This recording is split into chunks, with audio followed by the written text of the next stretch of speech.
Así están aislados algunos países de América Latina.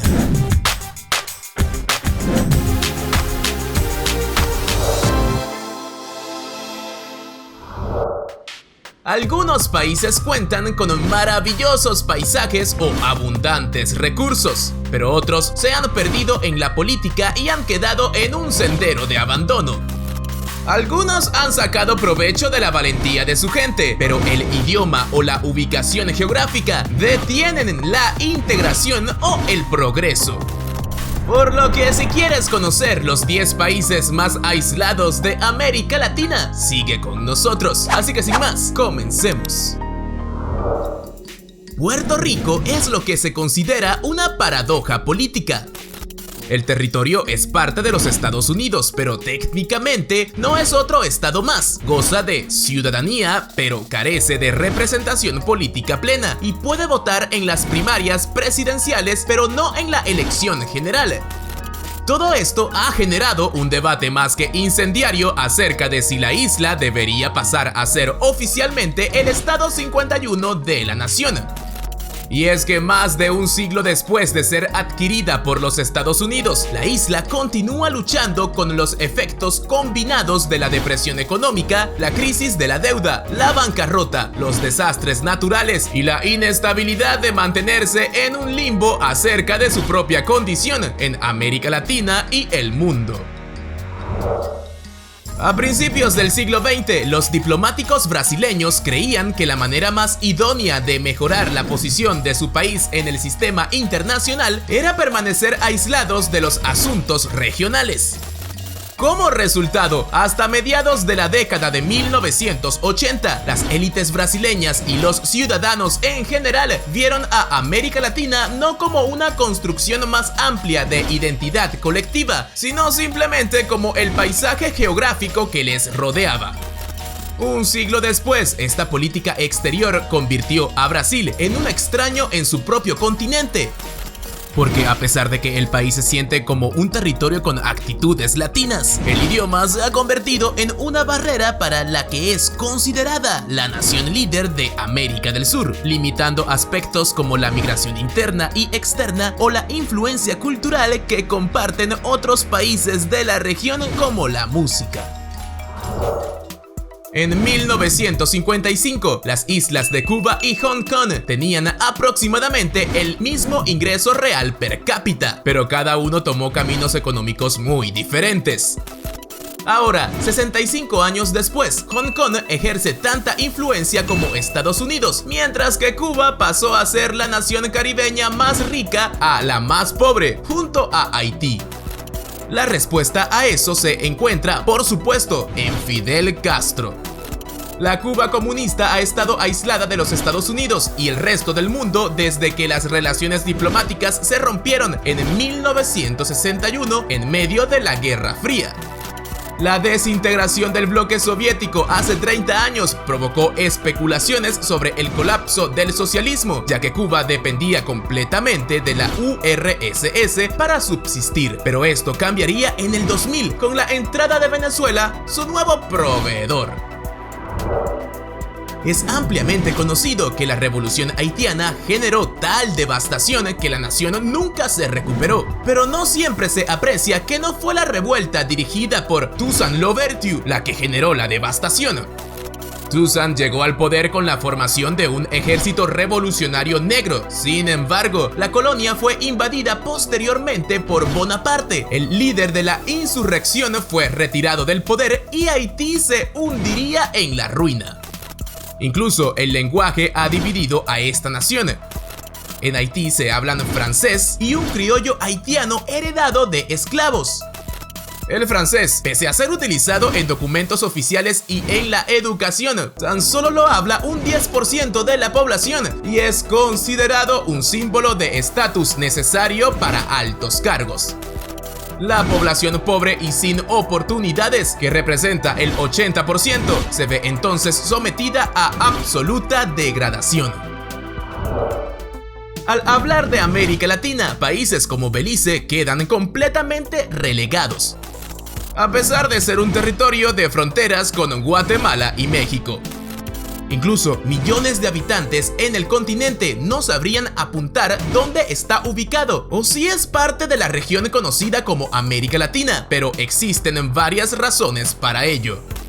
A pesar de que el español es el idioma más hablado, el inglés es el lenguaje oficial. Además, fue el último país de las Américas en alcanzar su independencia en 1981 y oficialmente mantiene a la reina Isabel II como soberana, al igual que otros territorios en el Caribe. Hablamos de un lugar enigmático y un territorio con zonas que permanecen inexploradas. Durante más de un siglo, Bolivia ha luchado con Chile por el acceso soberano al Océano Pacífico y la salida al mar que perdió durante el siglo XIX. El acceso al Pacífico traería a Bolivia importantes beneficios económicos, sobre todo cuando se toma en consideración que es, junto a Paraguay, la única nación de América Latina sin litoral. En particular, Bolivia ha buscado el control de las ciudades portuarias de Arica y Antofagasta. Ambas localidades tienen alrededor de 250.000 de habitantes y son cruciales para la exportación a Asia. El argumento central boliviano es que esta falta de acceso al mar ha sofocado sus posibilidades de progreso como estado en desarrollo. Si Bolivia hubiese retenido este acceso, su PIB sería 1/5 más alto según algunas estimaciones. La entrada de Hugo Chávez al poder en 1998 no solo aislaría para siempre a este país de los avances constantes en el resto del mundo, sino que dividiría a su población en dos sectores y 20 años después a Latinoamérica entera. La dictadura venezolana dirigida actualmente por Maduro y las fuerzas militares es considerado quizás el movimiento político más importante del nuevo milenio en toda América, pero no porque aún conserven el poder internacional de antaño, sino porque produjo un cataclismo que se vive más que nunca en la Venezuela migrante de hoy. En esta nación, un Maduro aislado políticamente ha buscado desesperadamente aliados a través del mundo. Y si bien algunas naciones han sido lo suficientemente cobardes como para tenderle la mano, otras se han resistido. Uruguay es la segunda nación soberana más pequeña de América del Sur, y aunque no lo parezca, esta condición ha sido determinante en cómo es percibido en el resto del continente. Inicialmente, la rivalidad por el control de la región del Río de la Plata entre los gigantes de Brasil y Argentina dejó a Uruguay en medio de la disputa. Esto eventualmente evolucionaría en el tiempo como una sensación de falta de identidad que ha marcado y produce molestias exuberantes en la sociedad uruguaya actual. Y es que con frecuencia se le califica a Uruguay como una provincia más de la República Argentina, ya sea por el mencionado tamaño o porque comparte casi toda su cultura con esta nación. A Uruguay se le ha subestimado de tal manera por estar entre dos titanes que el objetivo principal del país ha sido hacerse un nombre por sí mismo mediante el desarrollo y el éxito. Y vaya que lo están logrando. No existe una mayor historia de triunfo en las últimas 3 décadas que la colombiana. Para entender esto, solo es necesario regresar en el tiempo a 1985, a la Plaza de Bolívar en el centro de Bogotá.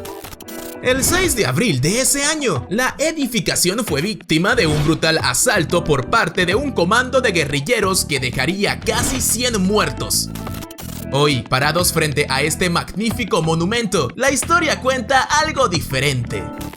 No habla de un país que estuvo sumergido durante décadas en la oscuridad de la violencia más feroz. Habla de una nación que ha conseguido pararse orgullosa ante su resistencia. Habla de una Colombia que ha dejado atrás un pasado que quebró familias, almas y territorios enteros.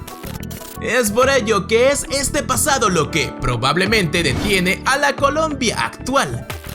El país ha hecho todo en su poder para avanzar y lo ha conseguido, pero algunos aún asocian injustificadamente este territorio con violencia, carteles o tráfico de estupefacientes. Al igual que Colombia, México es víctima y acreedora de su pasado.